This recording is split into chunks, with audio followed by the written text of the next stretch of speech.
Ladies and gentlemen, members of City Council, please attend the call meeting of the City Council to be held in the 6th floor conference room, 801 Crawford Street, 6 p.m., Monday, September 23rd, 2013, for the purpose of a public work session. In addition, you may consider a motion to go into closed meeting by order of the mayor. Mr. Cherry. Here. Mr. Edmonds. Here. Mr. Meeks. Here. Mr. Moody. Here. Ms. Simmons. Here. Ms. Randall. Here. Mayor Wright. Here. Mr. Rowe. Thank you. Good evening. Good evening. The first item on the agenda is a report from the police department on the year 2012 and the year 2013 to date. I think you'll see some numbers in there that are quite good. When I say quite good, they speak high of both our very professional police department and the job that they're doing for our community to make it a safer, more livable place. And so to give this presentation tonight, our police chief, Ed Hargis, will do this. And as you go through, think about some of the rumors that you're hearing on the street. For example, you may have heard that arrests are down. You'll see some really interesting statistics.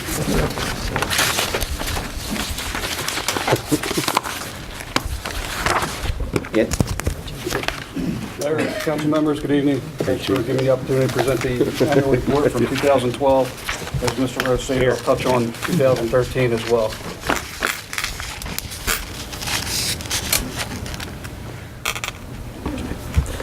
Authorized strength is 263 officers. Currently, as of today, we have 255 that are on payroll. Of those, 230 are deployable. I have 18 at the police academy, and then the remainder are currently in some type of either post-academy or field training process right now. Out of 104 authorized civilian positions, I have 95 currently filled. The last chief's report, which was some time ago, I gave you an update on the reorganization that occurred in 2012, which included one section. We have a police commander commanding that position, 5 bureaus, 3 of which are commanded by a police captain, 1 is civilian-led, and then 10 divisions, each commanded by a lieutenant. Police department is operating just under a $37 million budget per year. This is the organizational chart for the police department that you did see at my last briefing. Nothing really has changed. Current organization remains the same. Going to take a look at UCR crime statistics for 2012. As you can see here, in 2012 violent crime, we recorded 453 events. 562 from the year before in 2011, and then 626 is our 5-year weighted average. So violent crime was down in 2012.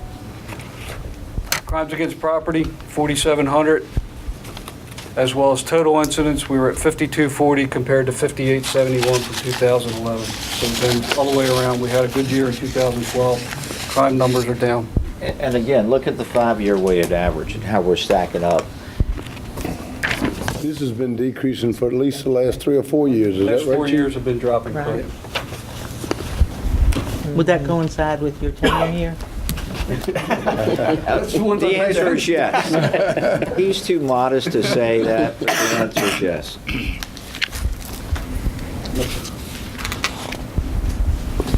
When I first got here in 2009, I told you my main focus would be to reduce the amount of gun violence in the city. 2008, we recorded 63 people being shot.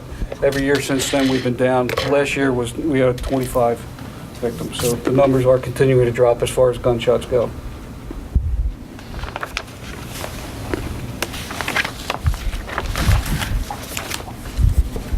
Next slide is arrest and criminal charges. Pretty consistent with 3 years. Taking a look at it, 2012, 11, and 10. In the yellow is the actual arrest, and then in the off color is the actual charges that have been filed. So pretty consistent all the way across. Traffic summonses. I think in 2008 we had roughly 9,000 traffic summonses issued. 2012 we posted just over 18,000. We've been increasing every year for the last 4 years with this report. Accidents have pretty much remained the same throughout the city in the high 1,400s, low 1,500 range. Juvenile arrests, 383 in 2012, pretty consistent. 2010, the reason why you see 619 there is because we had major efforts on curfew violations. Especially during the summer months, we really focused in on that to bring some of the street crime down. Drug arrests continue in the 700 to 800 range. We had 880 drug arrests, mostly targeting narcotics dealers throughout the city. Did you get that? We're trying to hit the supply. That's where it needs to be. 2012, we implemented the focus on floor crime reduction. We took a model after Tampa Police Department. We sent a couple officers down there to take a look at the process, brought it back, and we're still modifying it to meet the needs of Portsmouth. But it focuses on 4 areas: shooting incidents, robberies, burglaries, and larceny for motor vehicles. We picked those 4 crimes because those are the 4 crimes that 2 of violent crimes, which drive our numbers, and 2 of the property crimes, which drive our numbers. Twice a week, we put our crime analysis unit, completes the Focus on 4 report, giving us the most updated information as far as where crime's occurring. We have several different meetings each month. There's a crimes meeting, there's criminal investigations meeting, and that's followed by our ComStat meeting, and that's where we discuss deployment strategies with the command personnel and decide where we're going to put the officers, where we put them, what they did, was there an improvement, do we need to move on, do we need to add more resources? So we focus in on that with a monthly ComStat meeting. Prior to leaving that section there, I noticed that the areas are subdivided. Is there any comparative analysis in particular areas of where it was in your previous reporting in terms of crimes? Is there a decrease or increase in a particular section? You picked that data up also from the graphs that you have. The police department, we have the city broken up into 5 PSAs, 5 policing districts, and we take a look at it from that, and then we actually have sectors from that point that we can narrow it down. And we could even get into grid locations if we really wanted to go several blocks by several blocks. Okay. So we take a look at what's occurring in what areas and what's the best response to those to relieve the crime that's occurring within the area, deploy the resources, and then we monitor and make sure that we're accomplishing what we wanted to set out for to begin with. Okay. That's a very good question because it's how we respond tactically to situations. That's a very good question. Okay. Thank you. I can tell you right now, we are in the beginning process as we move on to the new computer-aided dispatch system, really taking a look at the 5 PSAs because they've been around for 10 plus years now. The population's changed, the development's changed. So we're going to take a look at all the factors and try to redistrict the city so that we're making sure that we're putting the officers where they need to be throughout the city. On the previous slide, in 2011, if you get back up on the drug arrest, Yep. you're at 845 and 10, 713 and 11 and 880. Is that due to the officers on the street or just activity? It's the activity in the criminal investigations. In 2010 and 2012, we ran several operations targeting drug dealers, open air market type drug dealers. And both of those years, we have high numbers for arrests. That's the difference in the increase. Periodically, narcotics focuses in doing large-scale operations. Right now, the new narcotics unit that's been in place for a little over a year now is focusing on several different operations as far as narcotics goes, as well as vice activity, prostitution, both out on the street as well as online. Chief, since you're there, sir, does it seem like drug usage is higher in any one particular area more so than others? I don't get the open air complaints that I used to get when I first got here in 2009. Just as the police department changes in technology, so do the criminals. They're using cell phones, they're using internet, they're going off the street using other means. So as we get the calls, we investigate them throughout the city. So different parts of the city have different types of narcotics activity being reported to us. So you really can't pinpoint whether there is one that's higher, particularly higher than other areas of the city? There has been more activity over the couple of years, and Southside is where we've had more open air markets. Yeah. Although recently I've been getting a lot of calls out in the Churchland area request for investigation, suspicious activity that narcotics has to follow up on from that point.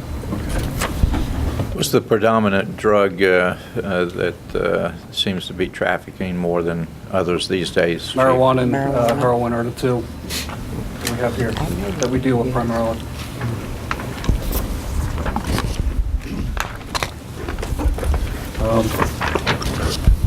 2012, just a highlight on an investigation actually occurred in 2011 in Sterling Point. This was the homicide of Mr. Britt. It originally came in as a concerned family, checked the well-being, that quickly turned into a homicide investigation. During that process, we focused in on Virginia, Florida, and Ohio, so we had detectives going out there. 4 individuals that I'd like to recognize really put a lot of effort into it. Mark Luck from the homicide unit, Paul Grover from homicide, 2 forensics, Robert Clark and Terry McCurdy, put a lot of hours in to make sure that in 2012 we received a successful prosecution for homicide, even though we didn't have the victim's body recovered. So it's one of the first for Virginia where we actually had successful prosecution without the victim's body. And those 4 individuals put a whole lot of time and effort into that investigation to make that happen. 2012, just like every other police department across the country, is going through a criminal justice information or CJIS security audit. Through the police department and IT, we got together, we developed our response to the audit. The FBI, state police came in, looked at our CJIS requirements, and as of now, we've been told that we passed the audit. Nothing official yet, but they haven't made any other recommendations for us to follow. This is an ongoing process. There's going to be changes coming out in 2014 that we're going to have to adapt to as far as security of our criminal justice information, whether it's inside the police facility or in the police vehicle on the computers. 2012, we took on $219,000 in grants, port security, our justice assistance grant, multiple division motor vehicle grants, and then our bulletproof vest program. And so we are actively seeking out grant opportunities to apply for. 2012, we had a good year. 2013, we're still working on it. So I'm going to give you some numbers here. 2013, we have 322 violent crimes year to date. This is as of August 31st, the end of August. Compared to where we were in 12, we had 288. Majority of the violent crimes are aggravated assault. They're known offender type situations, whether it be domestic violence, 2 individuals fighting. Very low lack of cooperation and prosecution on some of those cases. But we are monitoring, but I don't have any major concerns on that one. Crimes against property, we're at 3,583 compared to 3,133. About 10 months ago, we started to receive a large amount of an overall increase in residential burglaries throughout the city in all 5 of the PSA areas. So we've been deploying response through our CompStat meetings, criminal investigations meetings, and our crimes meetings. And what we came up with is a burglary task force. That task force is out there. There's been numerous arrests. The majority of those are juvenile arrests that we're finding. So in the past 2 months, we've actually just started seeing the residential burglaries return to a normal number that we've been accustomed to. So we're closely monitoring that. We're looking for the hot spots and making sure we deploy our personnel through that. What's also driving our crimes against property numbers is Walmart. Over the years, Walmart has had a hands-off type policy as far as shoplifting goes. Recently, they redesigned the inside of the stores to make it more shoplifting proof. In addition to that, they developed their own internal security team, and they've been making anywhere from 80 to 100 plus arrests per month for larcenies or shoplifting. And of course, that's reflected here in the number 3583. So the 2 driving factors for the increase in property crime is shoplifting as well as residential burglaries.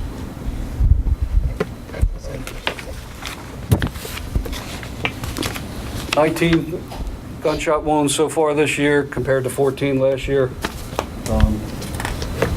We're closely monitoring it, and our detectives are out there investigating these cases as they come in. If there is a person shot, detectives immediately go out to the scene and we start the investigation right from when the incident happens. What we often find is that there's a lack of cooperation with the victims to to lead to successful prosecution. So we're looking at any avenues we can to reduce those numbers. Let me ask you something, Chief. Do you have any idea how many different gangs we got here in our city? Just a odd number. There's probably groups that call themselves a gangs that ranges. I mean, from little punks to, Yeah, you're probably looking at 18 to 20 active groups out there, whether they get classified at the state level as a gang. We're focusing in on probably 4 primary gangs, which are tied to criminal activity, especially violent related activity. Over the past couple of years, we've had 3 major investigations with our federal and state partners. We've had 100% successful prosecution. In fact, all of them have pled guilty out of all the issues, out of all the investigations and the people that were arrested. So we're continuing moving that process forward. Since we've done these investigations and taken off the most violent of the violent so far, even Dr. Stuckwich coming back from me after each school year has reported less violent activity occurring in the schools. They notice a difference when we make the arrest for violent crime coming out of the gangs. There's a reduced violence in the schools. what about the size of these gangs? Do you have any kind of intel on that? Is any one growing bigger than the other? Or? Each group has different numbers. Some have 10 members, 30 or 40. Some want to associate themselves with the Bloods. Are they actual members of Bloods, which are national type organizations, or Crips? That's right. Latin Kings, those types of things. I don't see the gang activity here that I see in other parts of the area. But we are focused in on it. There is a gang unit. I've staffed the gang unit. I've increased staffing in the gang unit over the past 2 years. So we're closely monitoring what activity is occurring and aggressively going after it. Frequently what I find that they are territorial. They have respect for one another's ground, or turf as they refer to it. It's interesting what happens when they cross over in areas when you get the war that takes place. Coming from where I came from, they were very territorial gangs. That's You did not right. cross the street if you were one member of a gang into another gang's area. That's right. Hampton Roads area really isn't so much territorial. It's more what type of activity you're involved with. Okay.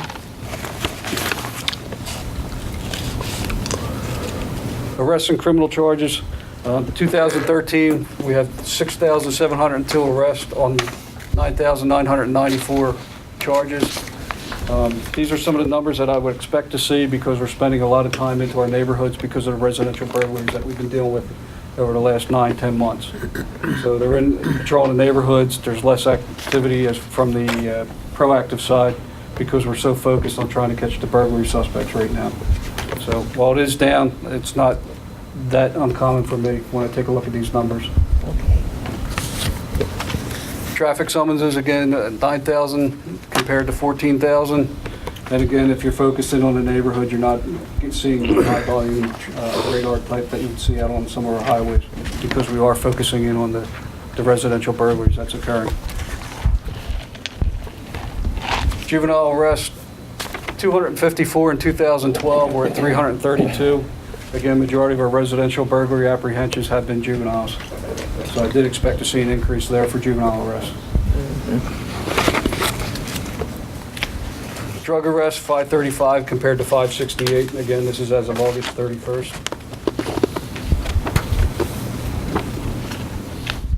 And I want to touch on some operational considerations. 2017, we have to, all cities, all police agencies, our radio communication system, public safety communications, have to be Astro 25 compliant. Several years ago, council took action to get us towards compliancy when we invested $3 million in buying new mobile radios for the police cars as well as portable radios for the officers. We deployed roughly 854 through city IT, police department, fire department, public safety radios, and then the older radios moved on to public works and other city departments. We still have certain areas of the city that have communications issues. Officers cannot receive or transmit all the time from certain areas based on foliage, based on atmospheric conditions, weather conditions, what they're exposed to. So we still have some investment to go. Council, in their CIP for FY14, FY15, have looked at appropriating $4 million to develop the site for the new tower out in Churchland, which, based on the Motorola, our radio company, says that will solve the majority of our probably all the communications issues that we have. But we still, as of today, we still have some concerns in certain parts of the city that we need to get this tower built, and that would alleviate that, and that would both officer safety for police department as well as fire department, EMS services. So that's still out there. The chief, I understand the $3 million that we invested a while back didn't quite do what we thought it was gonna do. It's my understanding that there was a 3-phase type program to get the Astro 25 compliancy. First one was to upgrade the portable radios and the mobile radios in the cars. Second phase would be building the tower, and then I believe the third phase are some infrastructure improvements that need to be made. And cars, correct me if I'm wrong, it's somewhere around $17 million total. There's 11 million total. 11 million total. $3 million was supposed to be invested. Stand up. Oh, sorry. There was a $3 million investment for the radios themselves, the portable and the mobiles that goes in the car. Then there's the infrastructure piece, the towers, and all of the equipment that goes at each tower, plus the equipment that goes in the 911 center for the dispatchers, for the radio system. And the way council broke it down was $4 million this year, $4 million next year, and the previous $3 million we spent on radios. And that just covered the radios themselves. Chief, are there signal problems in other areas other than Churchland? There's 3 areas, majority are in Churchland right now that we're concerned with. Again, the mobile radios kick the transmissions out, I guess, in a more powerful way than what the portable radios do. But there still are concerns, and we're closely monitoring it and working with City IT, trying to move the process forward.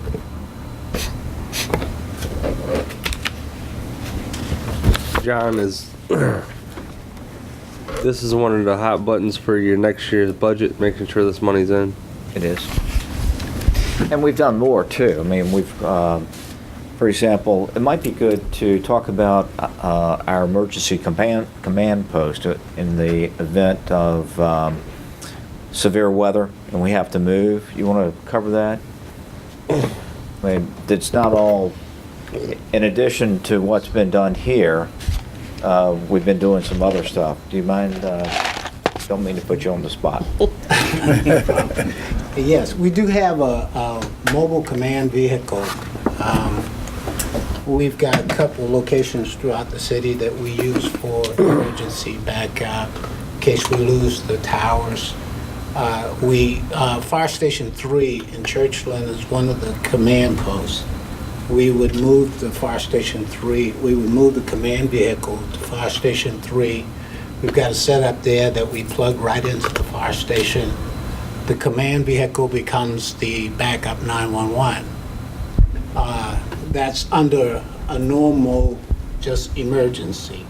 For Category 2 or above hurricane, we move to the regional jail. We've got the same setup. We take the command vehicle out to the regional jail. We plug into the regional jail, and we move the dispatchers to the command vehicle, and it becomes the 911 center. The regional jail was rated for Category 4 hurricane. Okay. Good. Are those the ones that are classified as like hot spots targeted in certain areas in the city where you can pick up on where your movement is? No, ma'am. This is just for emergency purposes only. Okay. The chief mentioned Churchland. Churchland is one of their hot spots for crime, and that's one of the areas that's not completely covered by the current radio system, and that's one of the areas that we need to put in the new tower. Thank you. Some other focus areas for the police department backup.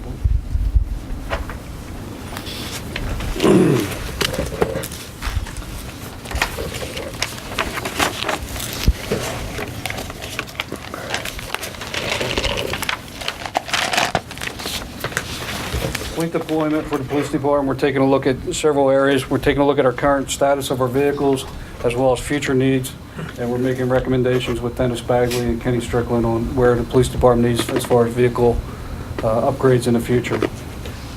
What I'd like to see in all of our vehicles in the near future would be that they come with an in-car camera. That's important for the police department, as well as some other technology upgrades that we'd like to see as well. So we're working through the avenues that we have and making recommendations for the future of the fleet. We're continuing with our tasers for deployment. We're using all different types of financial grants, asset forfeiture, as well as some budget issues. Our goal is to equip every officer out on the street with a taser.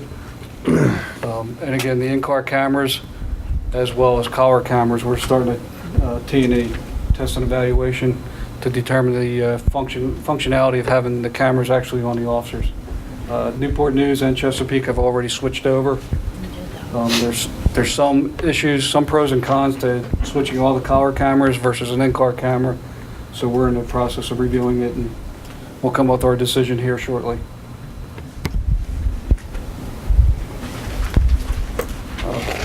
Recruiting for sworn and civilian positions. We have a new recruiter in place right now. As I said, we have 255 on payroll, 230 are deployable, 18 recruits in the academy, 6 are currently in field training. The next civil service test will be given October 5th, 2013, and we have 214 applications to compete in that testing process. So we're almost to full staffing, and actually July 1 of this year, 2013, we actually hit 263. We didn't achieve 100% staffing for one day, and then a couple retirements kicked in, and a couple resignations, and we're down to 255. But we did get to 100% for one day. Chief, how are you doing in the diversity of the test? Let's see.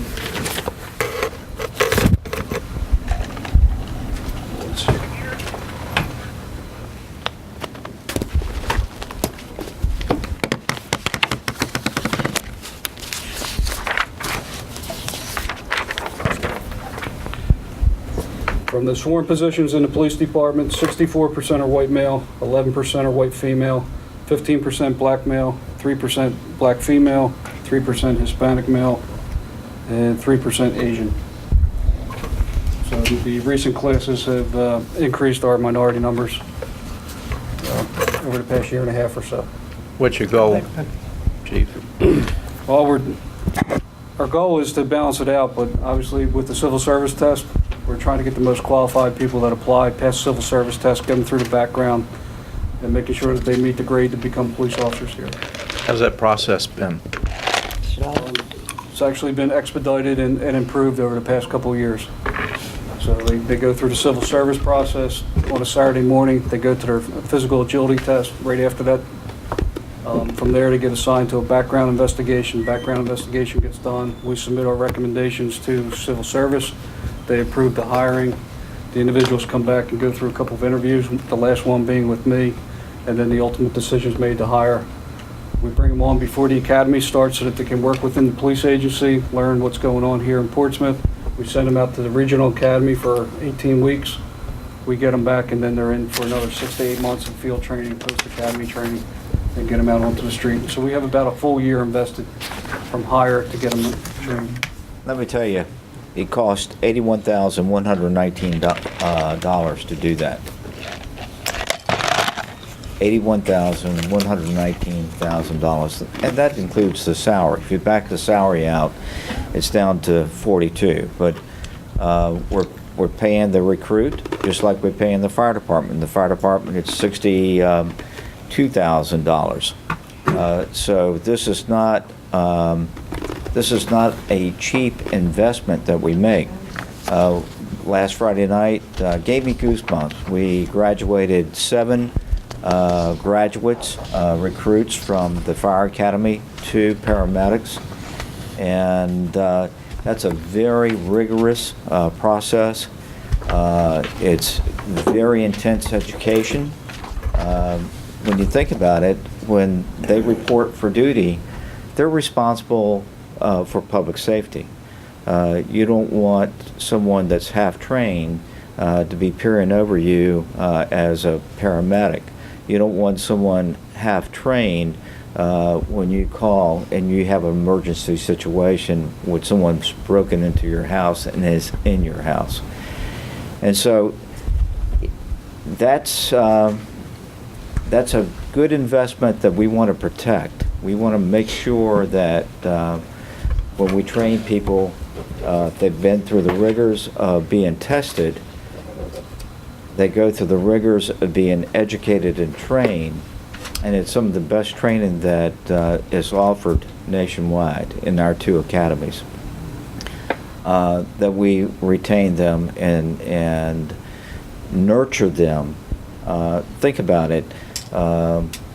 We want people to have a career here in Portsmouth.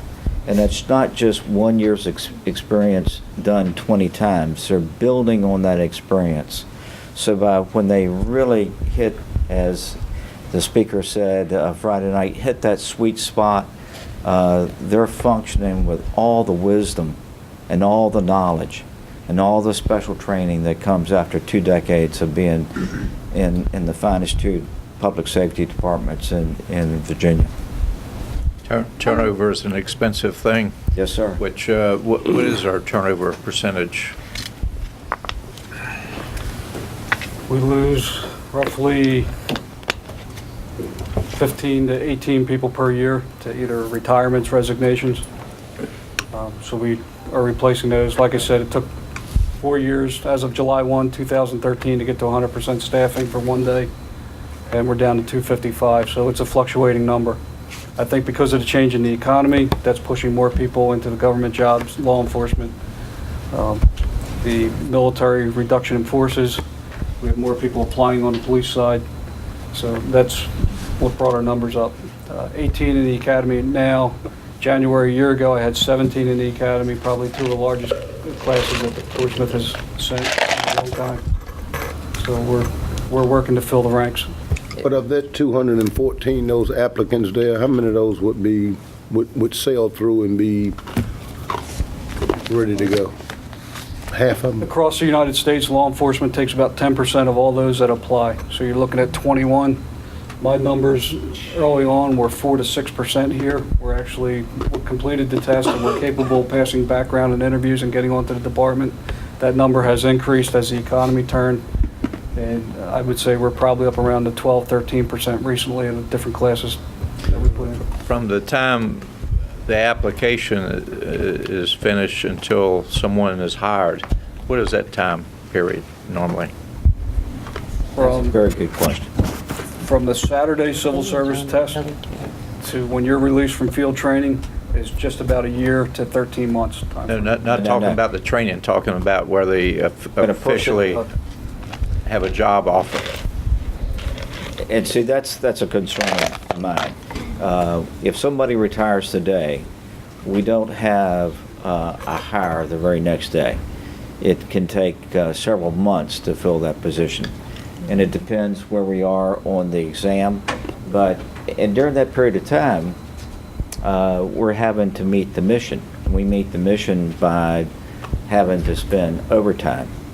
Because we don't have the people. Yeah, but getting to Bill's point, the last couple of years, we've had some people concerned about our cycle time, and they wait and wait and wait, and they wind up taking jobs in other places because of our cycle time. And I think his question was directed to that cycle time. Have we improved that? And how have we improved it? See, from the changes that we made on the police department was that we were driven by the academy start dates. We used the regional academy to give us 2, possibly 3 classes per year. So we were waiting until right before an academy started and hiring people, and they go right into the academy. Because I lost a couple of people to other agencies that were hiring and were able to bring the people on board before us, I now started early hiring. So we could have an individual 8 weeks before the academy starts come on to the police department, and we have them in support roles working around the agency, getting an idea of what's going on with the police department, how it functions. I have them locked into Portsmouth, the academy comes around, and then I send them out. So I'm not losing people to other agencies like I used to. That's one of the changes. That's good. And I understand your question better. And you'll see somebody in a khaki uniform. That's that person. They're waiting for their slot in the academy. Okay, good. Thanks. Yeah. Technology up. While you're at it, I mean, just to refresh everybody's memory, once somebody gets in the academy, talk about how long before they are able to be on the street by themselves. 18 weeks at the regional academy, then they come back for a 6-week post-academy where we take what the basic training they were given in the academy, tailor it to Portsmouth, and then you have 15 to 18 weeks out in field training where you're working with experienced officers. That's a year. So you got a year. Once you complete that, then you have to come in, you meet with me, and then I sign off on you to go out solo in the field. So there is a time investment. So these 18 people in the academy now, Graduate in December. in December, so, Mid-February, they'll finish post-academy, and then they start June, July. June, July, possibly August of next year.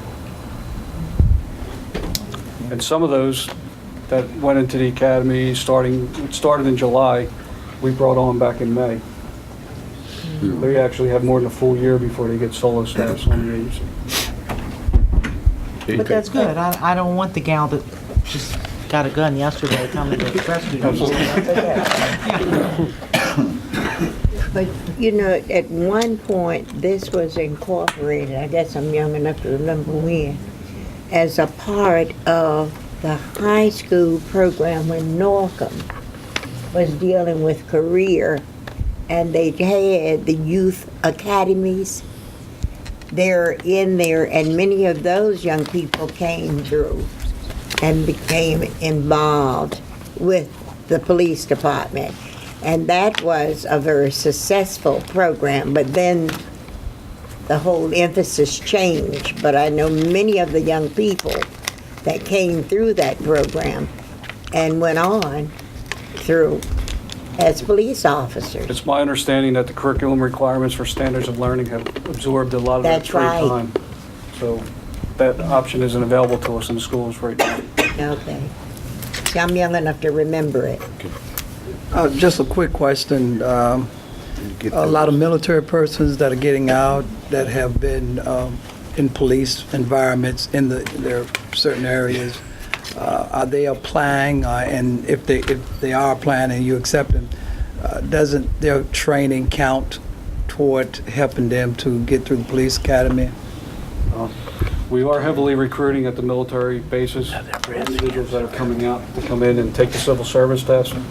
They'll come in, they interview, and with the demeanor that they're coming out of the military, the experience that they have, they find that moving through the academy and the training process is much easier than somebody just coming in without that experience. Okay, thanks. Let's roll along. Technology upgrades, we have a CIP of $890,000 to upgrade our computer-aided dispatch system. Both police, fire department, and city IT are involved in a project putting that together. And then also technology upgrades, we're in the T&E phase of the tablets versus the computers in the car. One of the advantages is for the tablets is cost, and the second advantage will be that the officer could actually take the tablet into somebody's house and be able to write the report while they're inside the house versus coming out and sitting in the car and typing. So those are the types of things we're looking to upgrade technology-wise. What's an MDC? Mobile data computer, mobile data terminal, computer in the car. Okay. We're currently working on our second version of the strategic plan, developed a committee.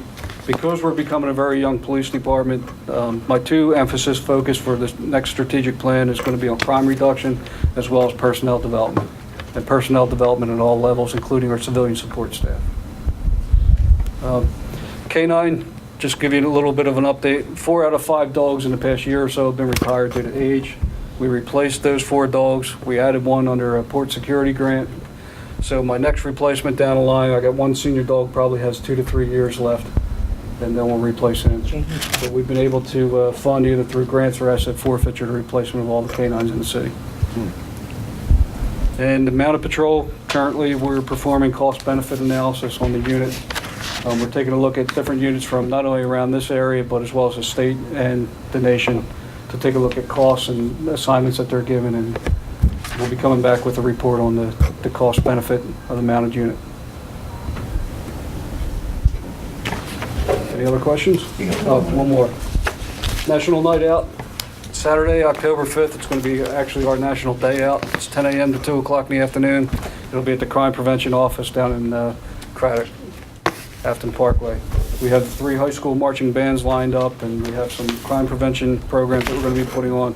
How about the volunteers for the dunk tank? There's 3 of us. We got those yet? I seen the request come through council. I didn't see the responses yet. But, You need 7, Chief?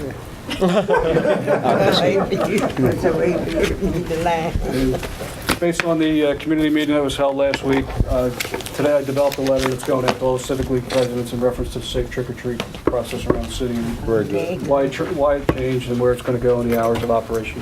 Excellent. One last report. question over here, Chief. What about your auxiliary policeman? How's that holding out and working? Auxiliary, I believe, has 18 right now, and we're taking a look at 5 or 6. In fact, I got an interview tomorrow morning with a new applicant or a candidate coming on. So we're waiting for an auxiliary academy to start, and then they'll get into their process. You have 260, you're authorized for 263 and you have 255. Correct. Do you need more? I mean, beyond the 263?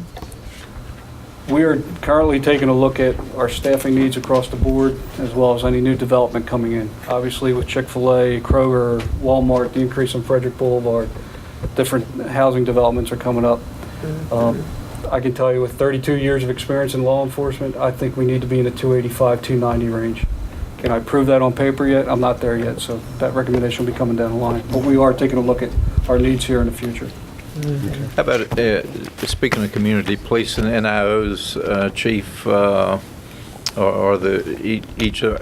each of our communities covered, or is there some shortages there? The areas are covered. I came close. I had 21 out of 23 that I wanted. A couple of resignations along the way, a couple of promotions. I dropped that number. I think it's down to 18 right now. So we'll be doing an internal process to select the next NIOs, as well as the ones that are in training, getting solo status, and we'll be able to increase community policing back up to where it was, the 23 goal number that I had. Where are we ranked with other cities in pay? Some areas 1, some areas 2 and 3, last time I looked at it. Okay. Chief, thanks for a great job. Yeah, thank you. Appreciate it. Absolutely. Very good. Good report. Can I ask one kind of Next. relative question? Sure. So we had 7 or 9 firefighters graduate Friday night. How many started in that academy? So you 13 actually- started. You found 13 that you liked, but Yeah, and we'll tell you how they washed out and why. It's a national test. And that's what I was curious. You see, he says 214 apply, what does that mean? This was from the class that took the test in 2010. And Wow. this was the new test that came as a result of the test that we had to go back and find the test that was approved. We had 425 people to sit for the test. We interviewed 169. We hired 34 in the first class. We hired another 8 when I came back. That was their second graduation. We gave another test this year, March 16th, we gave a test. We had 287 to take that test. Out of the 287, right now we have 208 that's on that list. But they have to go through the commission, they have to go to backgrounds, polygraphs and all that. I'm looking to hire 16 off of that list, hopefully. The first hire will be 16. They have to go through the National Registry. The EMS portion of the testing has changed. It used to be Virginia Department of Emergency Management that tested, but now it's the National Registry. The failure rate on that test is 60%. Whoa. So, yeah, and we get some money. The EMS portion? Yeah. EMS portion. So of those 9, the other night, you had 7 fire and 2 young ladies EMS. EMS. How many did you start with to finish up with 9? Start with 13. 13, yeah. On the fire side. On the fire side. Yeah, that's what I was asking. How'd you get to that number? And what washed them out was the national test on the EMS. And that happens, they're already invested into our training program. March, April, May, I mean, they were pretty far along. We started the class in January 2nd. We graduated last Friday. And when did they wash out? About I midway? had some washout in May.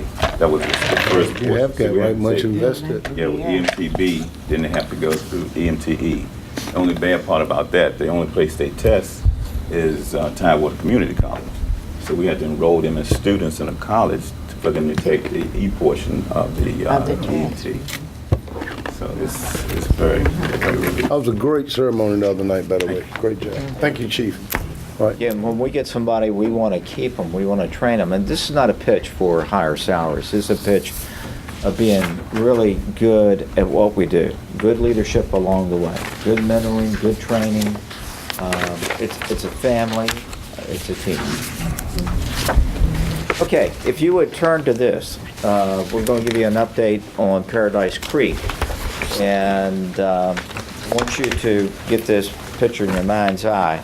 You're standing at the Portsmouth foot of the Jordan Bridge, the new Jordan Bridge, with that beautiful architectural design behind you, and you're looking at a corridor that does not stop at the power plant or the RDF plant, but one that could go right at that intersection, go left down Victory all the way to Victory Village to 264, and go right and go around the shipyard.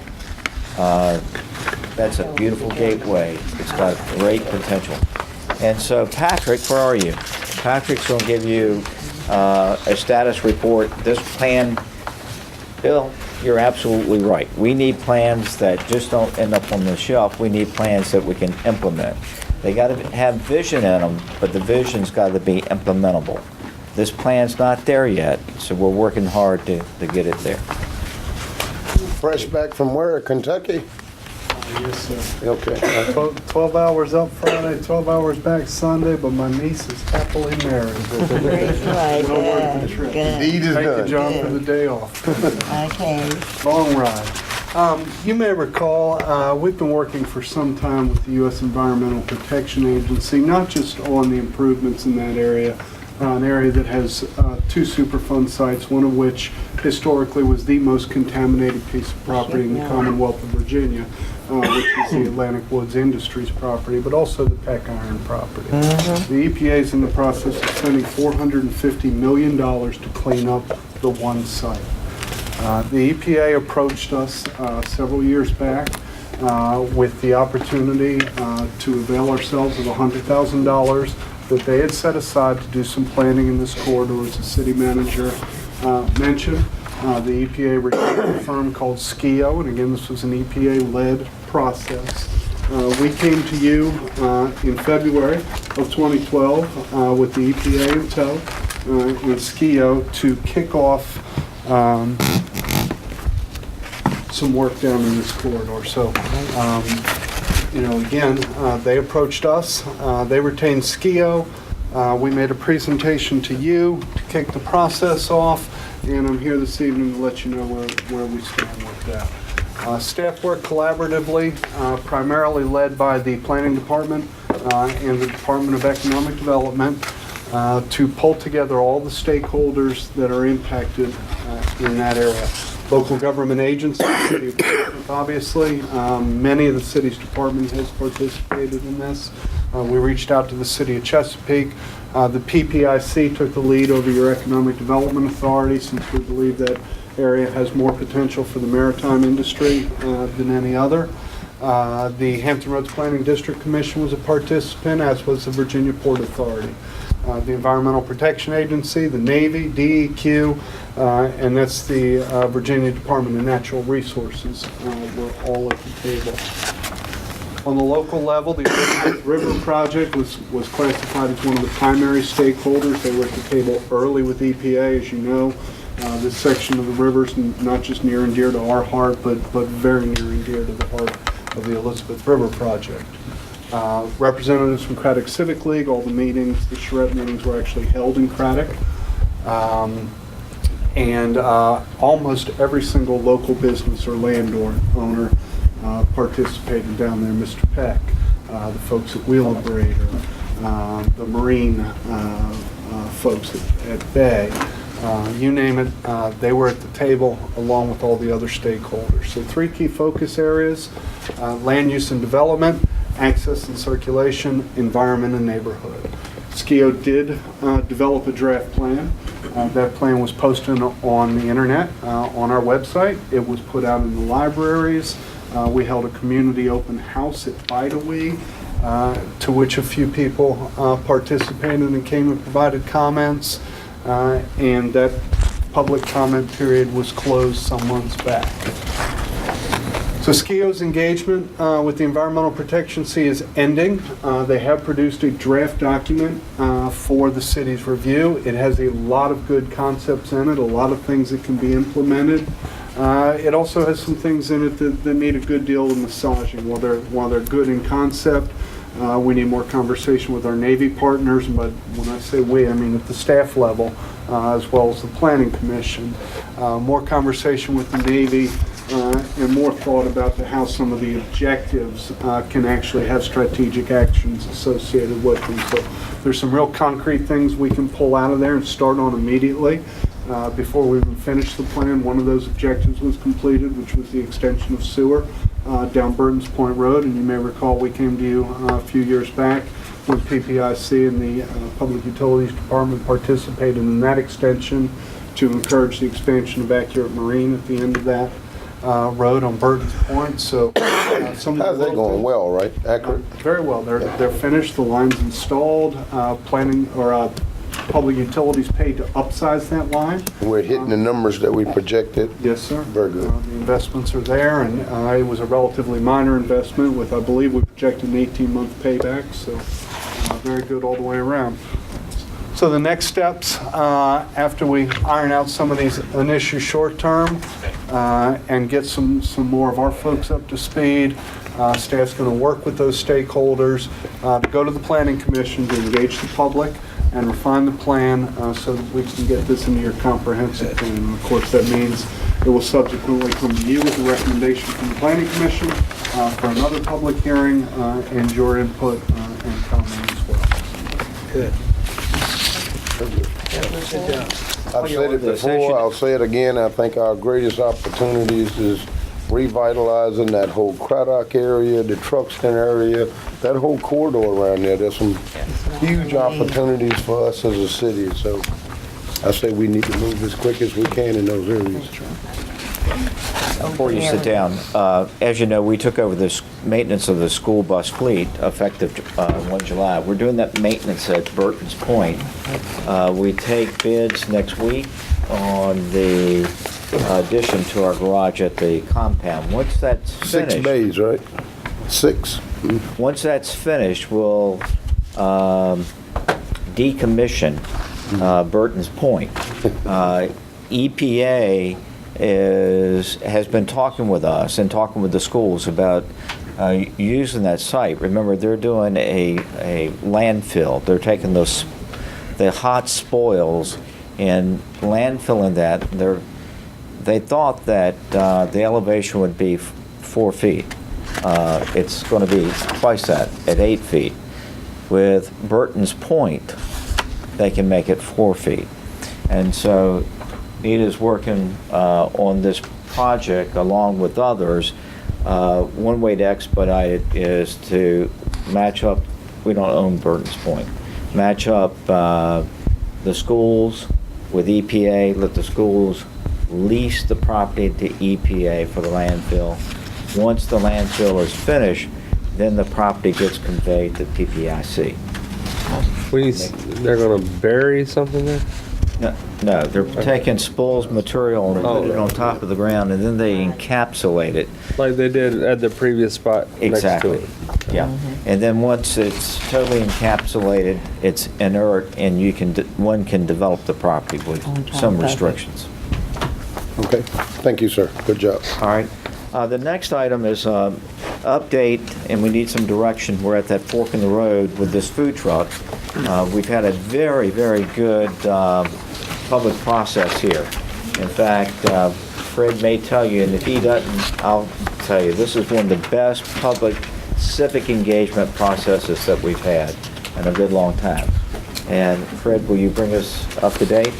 The punchline is that you need to tell us to go left or right at the end. If you go one way, it's over. We don't do any more work. If you go the other way, then there's more work left to do. Thanks, sir.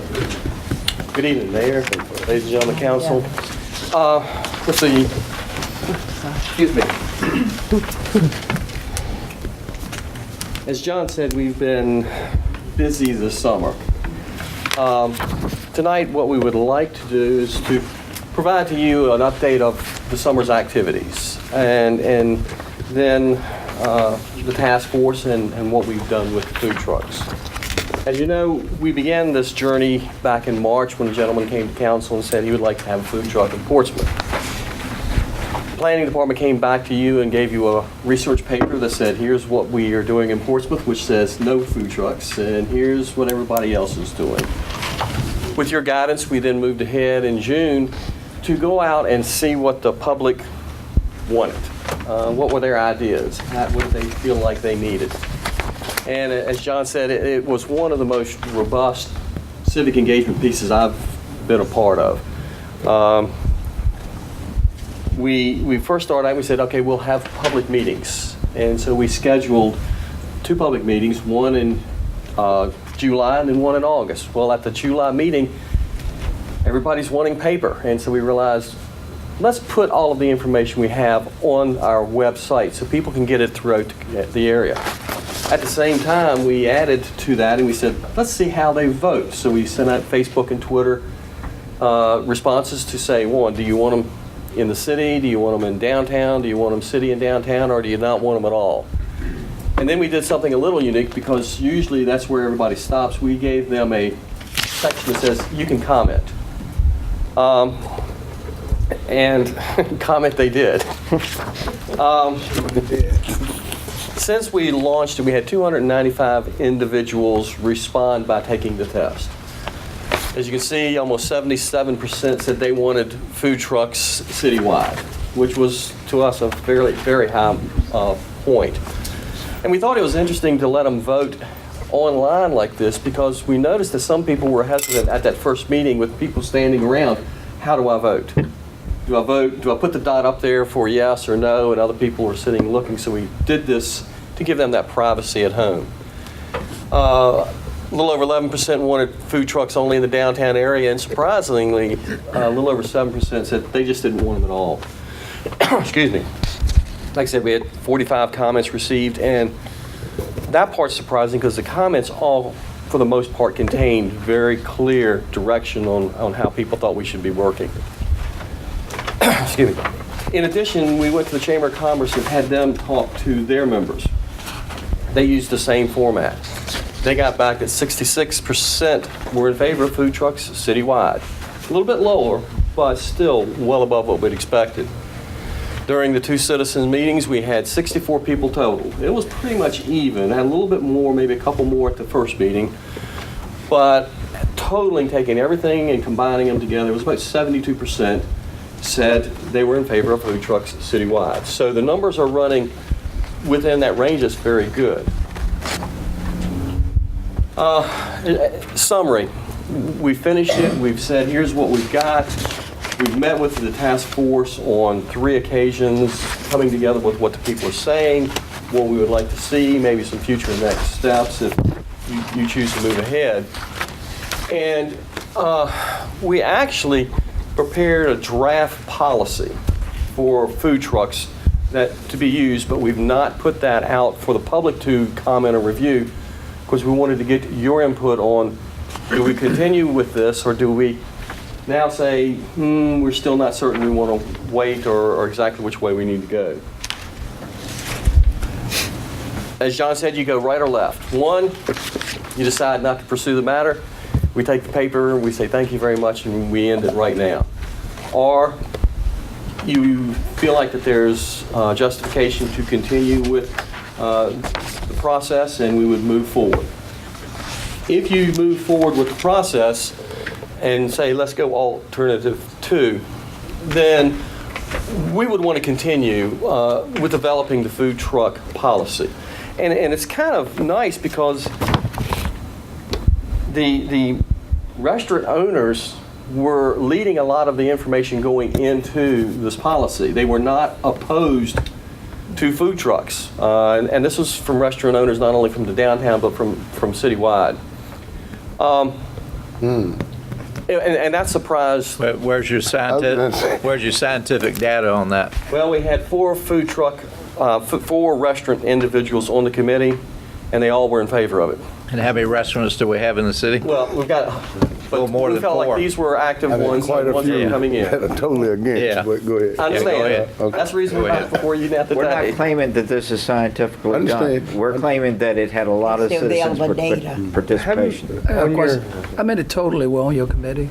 It was 15. Did you all vote to see what your committee thought about whether we should have food trucks or The not? committee, when it voted, was unanimous to have it. All over the All over city? the All city. over, they want, Really? Yes, sir. they want. On your civic league leaders, how many engaged in this? On the said we did not engage the Civic League. We forwarded the information through the Facebook and Twitter blast through the Civic Leagues that way. But as far as going out to the Civic League specifically or to the faith-based organizations, we did not do that. We felt like that the Facebook would have been a redundance. Yeah. And could you refresh me on who the restaurant members were of the committee? I know we appointed them, but. It was Curtis Lyons from Roger Brown's, Nappy from Jimmy John's, Alice Amory from Amory's that's opening up in the Churchland area. And right now I'm drawing a blank on the fourth individual. It's a new restaurant. Amory's was a new restaurant. That was But the fourth one was new also. I believe so, and I can't right now. It's I think it's Williams Court where. But the idea was, the group had representatives from police department, engineering, military, community representative, the restaurant, and the health department, and commissioner of revenue, as well as the planning staff. Okay, 4 sections. So it was, I think, a cross-section of people That's that what would it be, was. one, writing the regulations and enforcing the regulations. So it was interesting to have that in. The one, and I will say this, unique of all of this that we had was TCC came back and did not want, and we had thought that they would welcome food trucks at their facility, and they were not supportive of it at all around They the just got $1 TCC million area. student center they put up. Exactly. It's got all of that inside, so. Yes.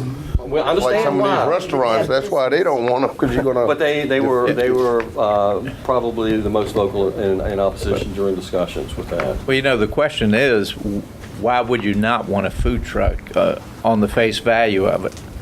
But when you got people like TCC and you got restaurants that have, some cases, multi-million-dollar investments, and right now, our restaurant industry, not unlike any other restaurant industry, are hurting. Yes, sir. And some of our own are having a very difficult time even paying the food tax bill and the taxes. And then you bring an operation up that's on wheels that has virtually no overhead to speak of, not compared to a restaurant, selling a cheap sandwich. That doesn't bode well for that industry. I agree, and as the mayor heard at that first meeting, and it was repeated at our second meeting, the food truck industry was saying, oh boy, this, if you let us go, we know where we were going to go, and they wanted to go to the athletic fields and soccer fields and the football Where the fields. activities are. And well, that's where the activities are, but those organizations derive probably 80% of their operating Absolutely. funds from Concession their concession Concessions. stands. And so what we have done as we developed the policy was we looked at areas, as you can see, defined prohibited areas where trucks can't operate. And we're saying they can't operate at those types of locations. Now, if you choose to go this way, we're looking at a policy, not a group of regulations.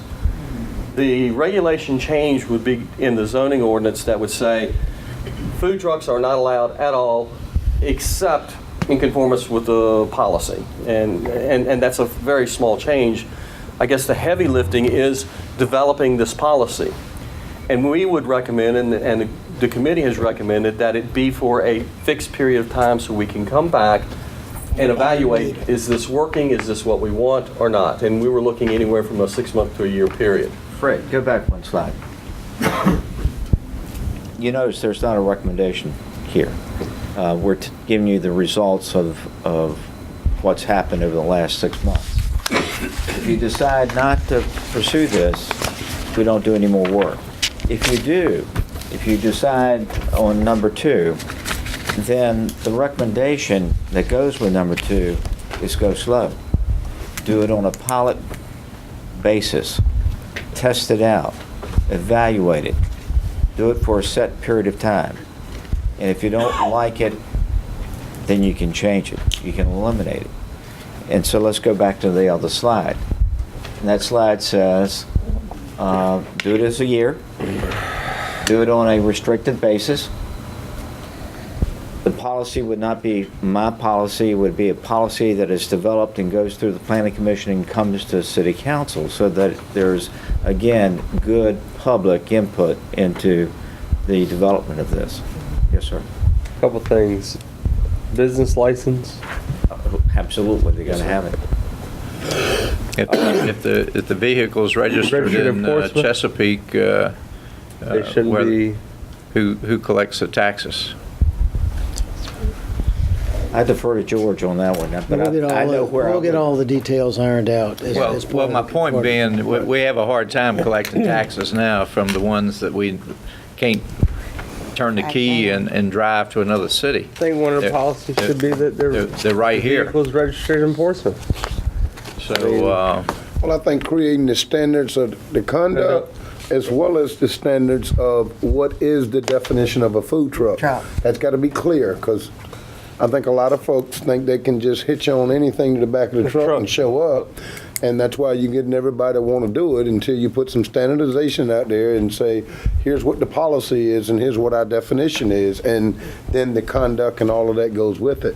I think we move forward slowly because I think it's worth exploring further. But we've got to make sure that we really take a good look at this and we're not doing anything to hurt our future progress, but also hurt existing bricks and mortar businesses. Because I think there's a balance here, and I think we can probably achieve this. But we need to make sure that, you know, when I got into it with those folks at the meeting, with first thing they said, we're going to Little League parks, and I said, hold it.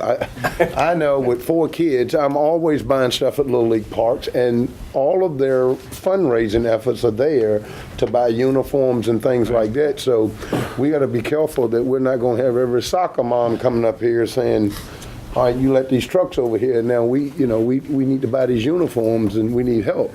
Well, the reason we were developing a standards of conduct is I don't want someone showing up with an F-150 and a barbecue grill in the back with a pickup bed. That's not what we're looking for. Well, how about a fifth wheel with about a 24-footer on it, like Captain Bob's has? And my point being, I think you need to proceed very carefully. Are we going to damage our restaurant business down here? Plus, I don't know in the historical area that aesthetically, some 1959 former Mary Jane bread truck that's going to sell hamburgers out of it is going to be a good fit. Well, again, in the standards so it goes back to the specs. We understand all this, and that was. I think we're at number 2, aren't we now? Right. No, go back. Yeah. Selection. Now, you got to tell us which one you want to go on. Like see some I'm with conditions. I think we need to I'm advancing the conversation. Like see Because some we got to see what conditions. the rules are. Right. I'm against that. Advance There's it. too many cons Advance it. with it for me. Yeah. One against. I would against. see what the regulations are. Okay. I mean, Yeah, I was going to chime in on that same Not ready to thing. close the door. Right, I'm not ready to close the door either, but I think the next thing we need to do, if we do advance it, is we need to get that criteria and those standards out there first. And not string folks along thinking they can pull up with that 150 and agree on. There was a man at that first Alabama. meeting at Norcom who said, you got to understand the Right. difference between a cart and a truck. Right. And he evidently, He was in the business. in the and he knew business, it and well. We never was- defined his business he was license. very sharp sounding. and and you know, one thing is it going to become a chore and a job and a cost for the city to monitor Administer and monitor the. and that's why I'll be at the one. All right. I mean, I don't want to go poll for it. Yeah. Okay, let's go. Bishop, you say stop? Yes. Stop. Elizabeth? Pursue it. Pursue? Danny? Stop? Pursue. Okay, I'm at pursue. Stop. Stop? Pursue. Pursue, okay. You got 4, 1 on pursue. Okay. We need those standards though and get that out early before. Do the trucks have to meet ADA requirements? They should. They should. There are requirements for the service of them, for ADA. There's requirements for them to be parking. So coming in with the fifth wheel and then 24-foot trailer is something we're looking at saying, unless they've got an area that's approved for parking at a location outside of the downtown area, that won't work. The downtown area, we're actually looking at putting in a limitation that'd be somewhere around 18, 20-foot maximum length for all parts of the vehicle combined. Because we don't want them to take up 4 or 5 spaces. You know, that's not what we're looking for. Hey Fred, have you talked to anybody in Norfolk about, because they started it recently, how's it going over there? Norfolk got a lot of publicity because they started, their program actually allows food trucks to go citywide, and it always has. Ours did not allow any type of activity within the limits. Their program was modified to allow the 6 downtown, and they seem to be running fairly smoothly right now after they had the first initial bumps. I understand they've had a shakeout. Some of them quit. Yeah. And left, and they put in some, you know, some of the people that were left in the hat were actually pulled in. But right now it seems to be moving well for them. But again, there's only 6, but their downtown is much, much larger than what ours is. And that's what, This, like anything else, the real serious people like that gentleman that showed up that night that do this for a living, those are the ones that'll stay in this for the long haul. There's going to be these ones that want to jump in and think it's a quick fix. Fly by night. And you know, and you just got to go through that process with it. But once you whittle down to the ones that are dedicated and then the criterias that we set, then they've got to decide from a business case, is it worth it? Because clearly we still got to look at where we want to put those. Even if they're citywide, there's certain areas we still want to prohibit because of our restaurants and other things. I don't know of any restaurateur, even one that may have been on the committee, that wants a food truck parked out front of their establishment selling cut rate sandwiches. I can tell you that. I didn't even want a hot dog cart outside of Travel Designers, so. Yeah. Next time. All right, this is what we're going to do. How about this, guys? Those standards, get to that standard part, yeah. We're not going to bring the resolution back to you until we fill out the questions that you're asking around the table.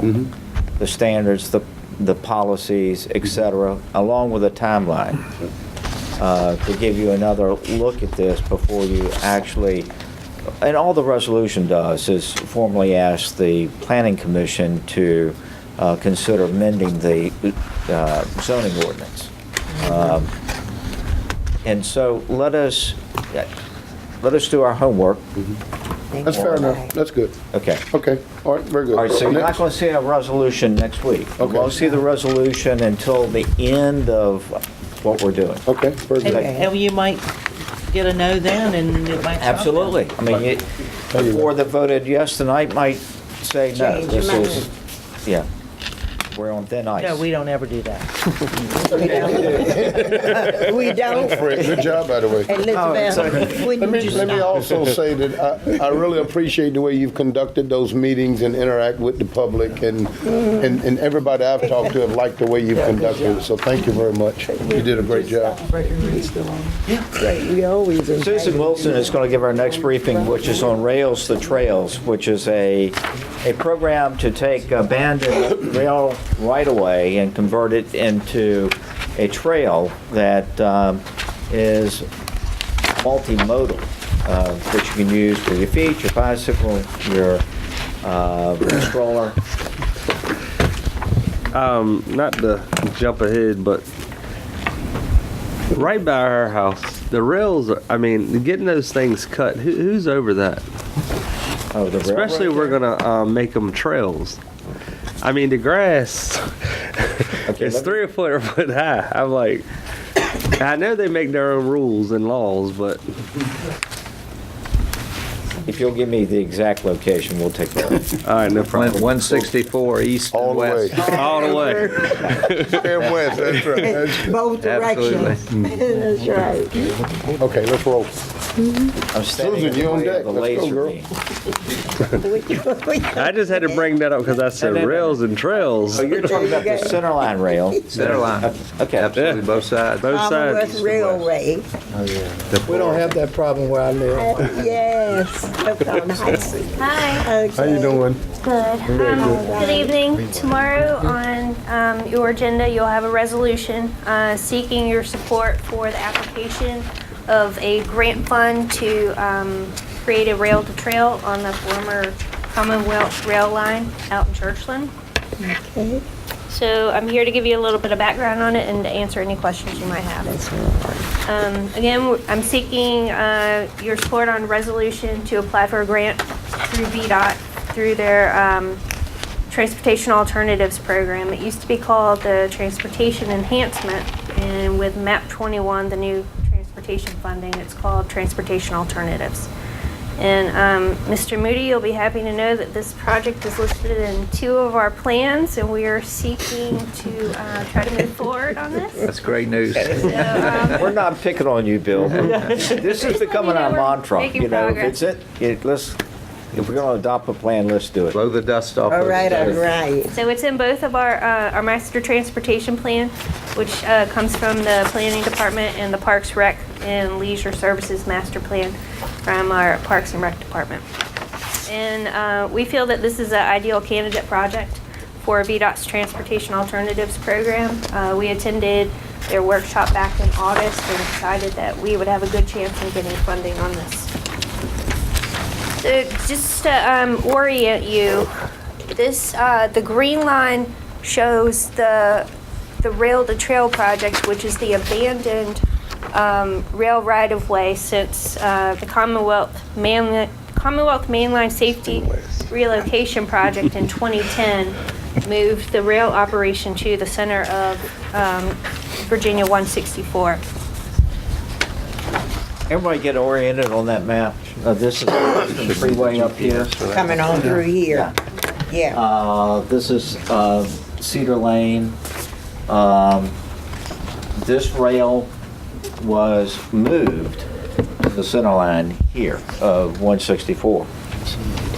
So what we're left with, this green line right here, it's actually 1.82 miles that extends from High Street, Western Branch Boulevard, out in Churchland, all the way to the old Coast Guard Boulevard, where it intersects with West Norfolk Road. And it's currently, let me go back a second. The Green Line is currently owned by the Virginia Port Authority. There was an agreement with the Port Authority and Commonwealth Rail to exchange the property for the lease of the Centerline Rail on 164. And what was the length of it again? You said it's only 1 mile? 1.82, the Portsmouth portion. Okay. Because what occurs right over here is there's still rail that goes from here down to BASF because they use this portion to couple. Back by Shipyard Road, back there? Yes, yeah. So that portion is still active. So right there where Old Coast Guard Road Old comes gas in station with the is- fence. It's from here down to here is where all the rail line has been pulled up. But that part up there does not tie in with where the old line was. No, ma'am, it doesn't because. That's what I'm looking at. You're right, and because when it gets up here on West Norfolk Road, and it's on the north side of West Norfolk Road, Commonwealth Rail is using that as a side rail for making up cars, making up trains. So it's dead. It's a dead line. Yes, isn't it? ma'am. It's not even no tracks there. The tracks are there. Not by our house. Them tracks are gone, right? Yeah. The green these- line is Yeah. gone. Green line. The green, is yeah, gone. green Yeah, line, the that- tracks are up. Here.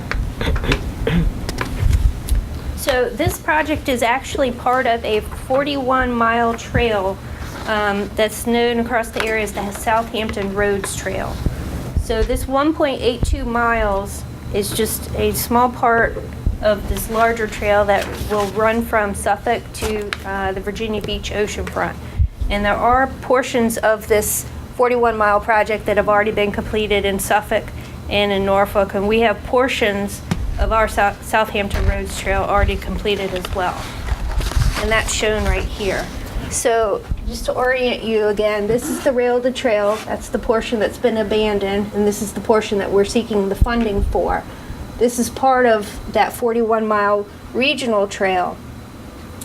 And in Portsmouth, we have completed this part of the Southampton Roads Trail. And it's a bit of a misnomer because it's not a trail in its entirety. It's also on road facilities.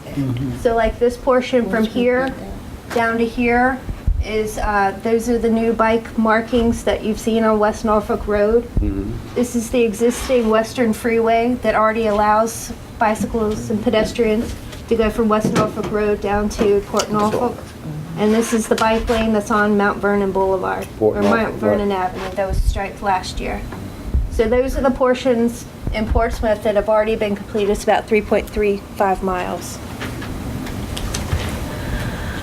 So the trail, the 1.82 mile trail would be 12 feet wide. It would be an asphalt surface, and it would allow for biking and walking, not just for recreation purposes, but also for transportation.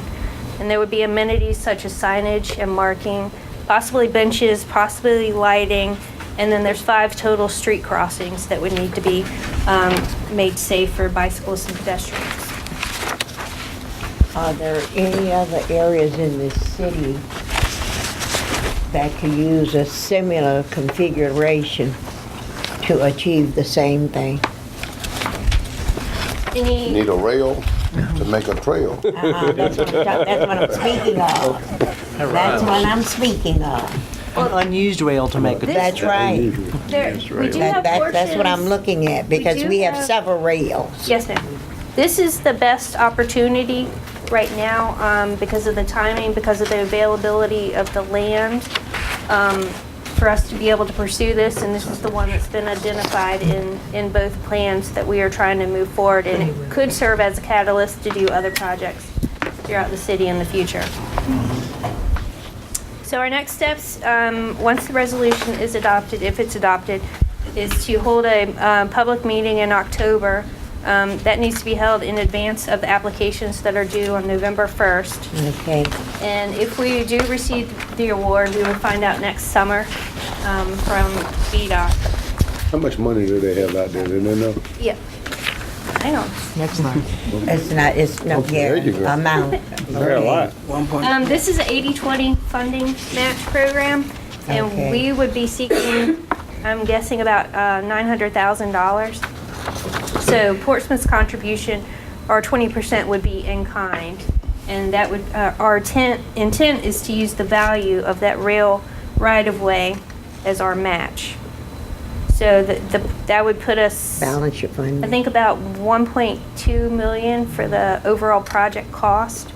And there's 2 ways to receive funding. It's a bit confusing, but basically the way the new transportation funding works is each CTB member that has a district will receive about $1 million to hand out on these transportation alternatives projects.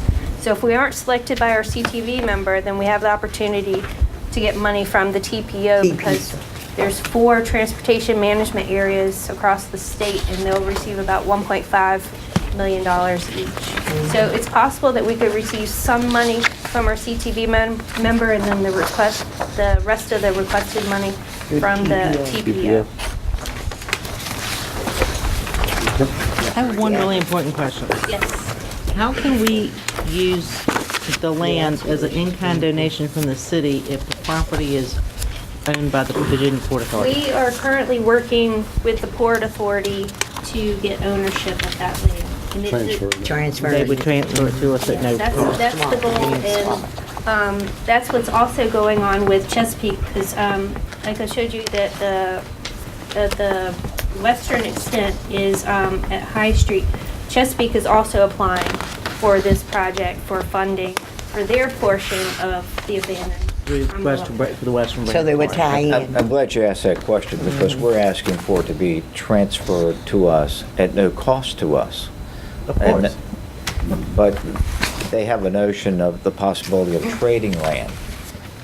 If the Patriots Crossing ever gets done, and that's the third crossing that ties from the Mount of Merrimack Bridge You know, To the other area. over to the north end of Craney Island, Right. and then coming down and shooting across by tunnel over to NIT. The Port Authority needs to go across a portion of our landfill,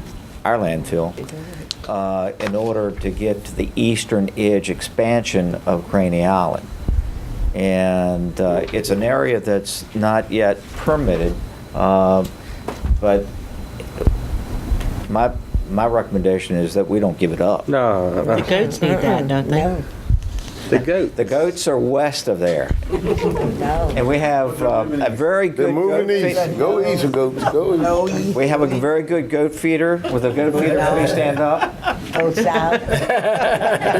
We're due a goat update, aren't we? We are. That's right. We are. Let me can't tell wait you, to they go are the see 'em. best employees. That's right. That's right. But anyway, that was a very good question. So we're trying to get the land free at no expense to us, whether it's dollar. Good job, or- Susan. Thanks. All right, we have two late items, at least two.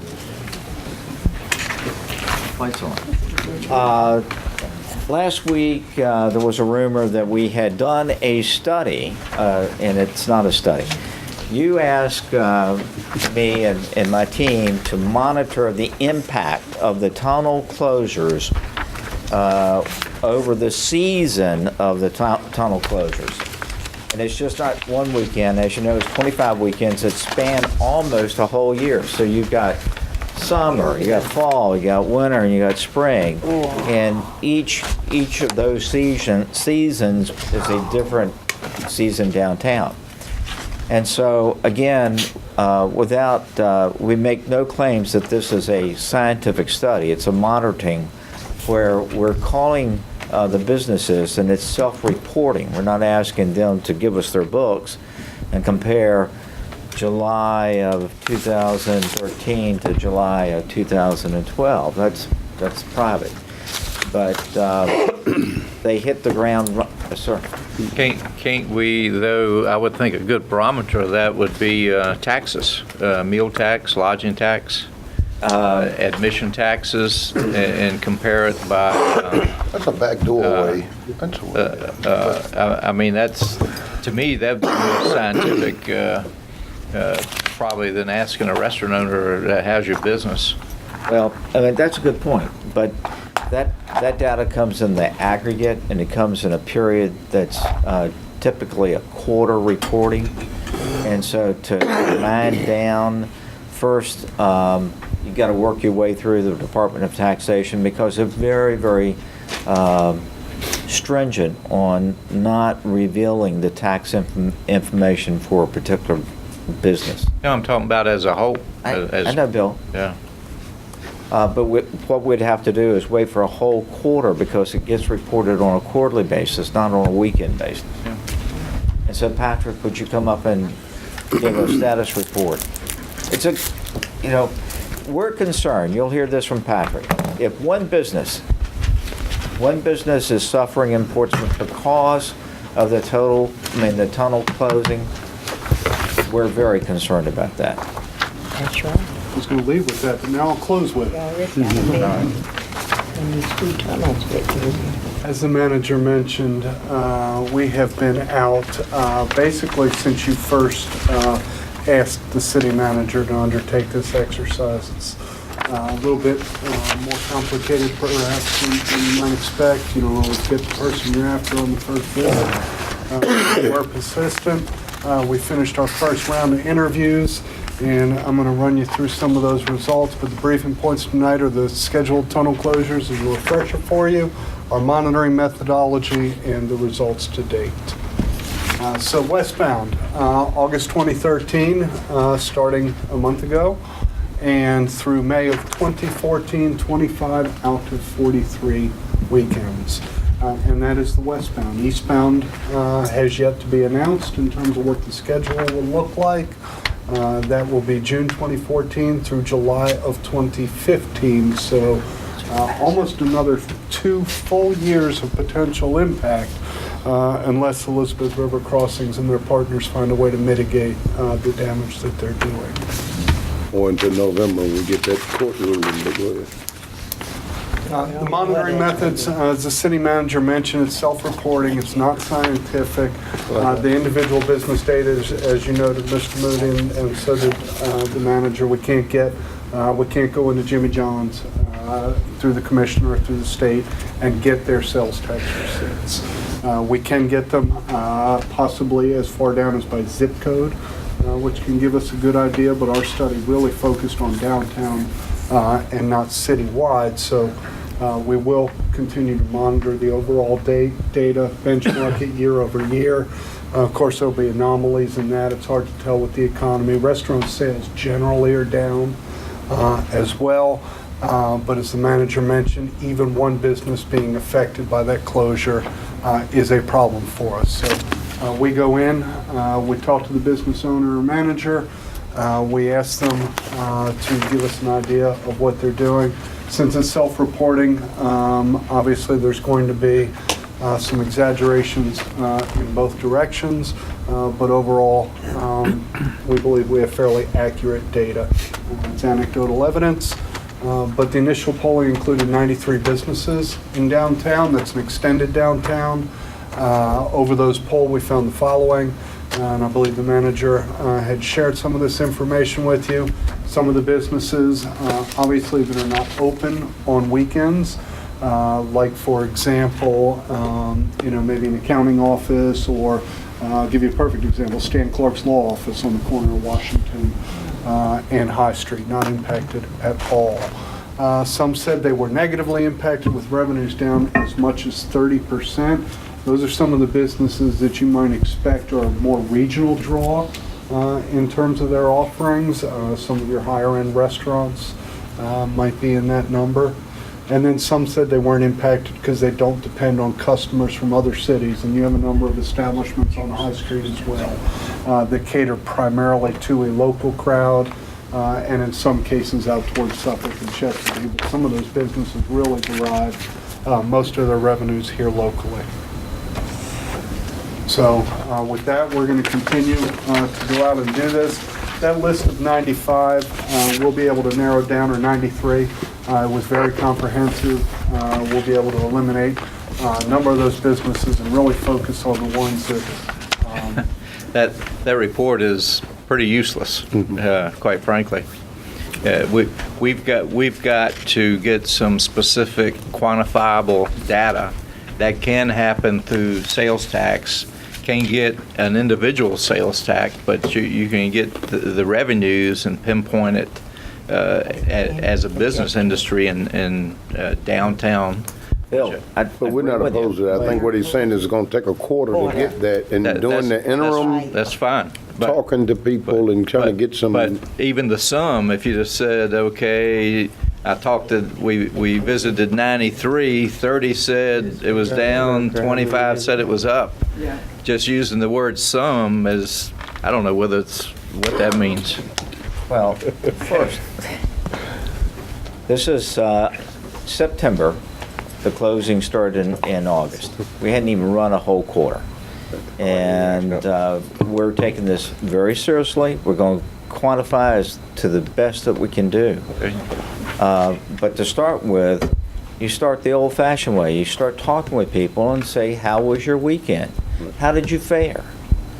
And the people that said, I was surprised at some of the restaurants saying, we did okay because we draw on locals. We know our crowd. Our customers are local. The ones that said they suffered 30%. That's a big hit to take. Now, was it 27% or 30% or 33%? You lose 1/3 of your revenue on a weekend. That's huge. But my point is, how many said they were down 30%? How many said they were up 10%. That, even in a general anecdotal survey, you can at least quantify the responses. That's my point. I hear you. And we had a couple of things, like we had our art festival a few weeks ago that had a real nice draw. We had a perfect weekend weather-wise. I saw signs we put all along MLK telling people to go this way to the art show, and visited there the whole weekend. And there was a large crowd that brought folks in there, which could have inflated some of those numbers. And then the other thing is our farmers market is getting more and more popular, and there are more people coming there. So those things are kind of probably helping some of that offset. The Eagle, we had the Coast Guard ship here with 5,000 people that visited over a 3-day weekend. So we had some things in the last couple of weeks That drew others in. that may have, yeah, Elizabeth. Will we ever, I'm a bit off topic, but not really. I know the tunnel is going to stay open in both directions on the weekend of the holiday parade in Norfolk. Were we ever able to get it to stay open the weekend we have our holiday music festival? Or is somebody talking to somebody about that? I'll check. It's negotiable. Yeah, Mr. Meeks, I'm sorry. Not to change gears, but since you're up here, how are the grants going for the downtown businesses? For the facelifts? The facelifts. EDA, there's been no change since we last reported to you. EDA has approved the 3 grants for the facade improvement grant program. You may have seen in the article in the newspaper some of the businesses that are preparing to come in and talk to EDA. At its last meeting, they institutionalized the safety and security grant, but we have no applicants for that yet. We're expecting it'll be fully subscribed for that. Bill, I think your point is very good, and yeah, this sounds lame. It's lame because there was a rumor last week that we had done a discrete study, and that this is it, this is what we've done, and here are the results. Not true. And that wasn't true. It's not true. And so this more is a briefing about the methodology than it is about it's more qualitative than quantitative. Okay. Yeah. I wanted to put it in that context. We gave you a briefing. And this is ongoing. We're going to continue doing this and Right. probably refine that data a little bit, but. Exactly. Right. We gave you a briefing on a study that was being done by Sanitation District to study the possibility of consolidating all the sewer collection system. They do transmission and they do treatment in a way of meeting the requirements of the consent order. The study has been completed, and the results don't change too much from the briefing that we gave you. It's pretty universal that none of the cities want to participate in the proposal. Let's say that's Plan A. Plan B is yet to be developed. And you'll see a letter from me to the chairman of the Hampton Roads Sanitation District that says, please authorize your director to work with us to do a Plan B. A Plan B where you continue to own the sewer collection system, but we work together as a region to try to find a solution to meet the consent order. Because what EPA is looking for is a load of the stuff on the river. And that load is not distributed equally among all the members of the Jurisdiction. Right. And so if we can find a way to kind of a King Solomon approach and split the baby, I think that would be good. So I wanted to give you a status report. I could read your body language, and we were trying to have a hard time keeping a poker face. We didn't think the results were that good at that particular time. We were hoping that they might improve. They didn't. My recommendation to you, unless you say otherwise, is that we ask for a Plan B. And what Plan B? Plan B. Plan B? C, D, E. It doesn't guarantee nothing. It doesn't guarantee anything. No. We're trying to find a way An alternative plan. Right. to come up with a cost-effective way of meeting the parameters of the consent order. Right. Okay. All right, very good. Is that it? Yes, sir. Okay. Anything else for the good? We'll do these personnel things tomorrow? Tomorrow, Mayor. Okay. All right, very good. All right, we'll adjourn. Thank y'all very much. All right.